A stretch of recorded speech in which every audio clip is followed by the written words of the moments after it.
రోజులు rain alert. వచ్చే 3 రోజుల పాటు వర్షాలతో పాటు బలమైన ఈదురుగాలులు కూడా వేస్తాయంటుంది వాతావరణ శాఖ. ప్రజలు అప్రమత్తంగా ఉండాలని హెచ్చరిస్తుంది. ప్రస్తుత రుతుపవన ద్రోణి ఢిల్లీ, లక్నో, పాట్నా మీదుగా మణిపూర్ వైపునకు విస్తరించి ఉంది.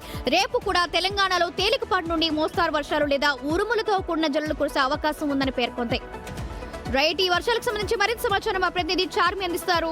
రైట్ చార్మి, ఆల్రెడీ వర్షాలు పడుతున్నాయి హైదరాబాద్ లో. ఈ వర్షాలు తగ్గట్టుగా జీహెచ్ఎంసీ అధికారులు ఎలాంటి చర్యలు తీసుకున్నారు, దానికి సంబంధించి అప్డేట్స్ ఏంటి?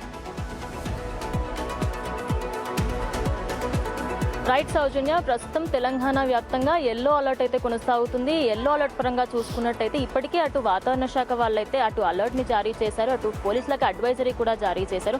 మెయిన్లీ మనకి హైదరాబాద్, సంగారెడ్డి, సిద్దిపేట మరియు మెదక్ లాంటి ప్రాంతాలకైతే ఎల్లో అలర్ట్ని జారీ చేసింది. అయితే ఇప్పటికే జిహెచ్ఎంసీ అధికారులు అదేవిధంగా ప్రతి ఒక్కరూ కూడా దీనికోసం అని చెప్పేసి ఎక్కడైనా కూడా వాటర్ లాగింగ్ అవ్వకుండా ఎక్కడెక్కడైతే మ్యాన్ హోల్స్ ఉన్నాయో వాటన్నిటికీ సంబంధించి జాగ్రత్తలు అయితే వహిస్తున్నారు. అండ్ అదే కాకుండా రానున్న 3 రోజుల పాటు ఇదే విధంగా ఉంటుందని చెప్పి అంతెందుకు ఇక్కడ నేను ఉన్న ప్రజెంట్ ప్లేస్లో కూడా ఇప్పుడు చిన్నగా వర్షం అనేది స్టార్ట్ అవుతుంది. అయితే దీంతో పాటు రేపు అదేవిధంగా ఎల్లుండి కూడా ఈ పరిస్థితే ఉంటుంది. కాబట్టి ఖచ్చితంగా ప్రజలు ఎవరెవరైతే ఉన్నారో ఆఫీసులకి వెళ్లే ముందు కొంచెం ముందస్తుగా వెళ్ళడం, అదేవిధంగా సాయంత్రం సమయాలలో తొందరగా లాగౌట్స్ ఇచ్చేయాలి అంటూ ఇప్పటికే పోలీస్ అధికారులకు అదేవిధంగా సైబరాబాద్ పోలీసులకు వాతావరణ శాఖ అధికారులు హెచ్చరికలు కూడా జారీ చేశారు.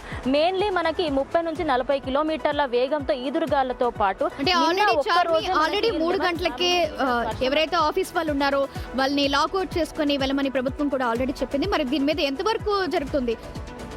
అంటే ఆల్రెడీ వెళ్తున్నారా ఆ టైంకి, లేదా లేట్గానే వెళ్తున్నారా? ఈ వర్షంకి ఎక్కడికక్కడ ఇబ్బంది పడాల్సి వస్తుంది కదా, దీని మీద అప్డేట్స్ ఏంటి?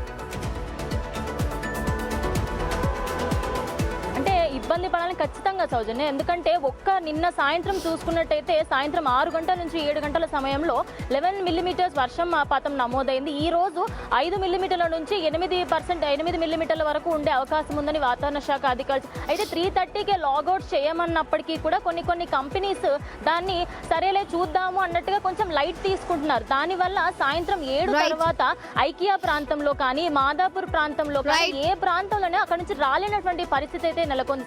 Right, thank you.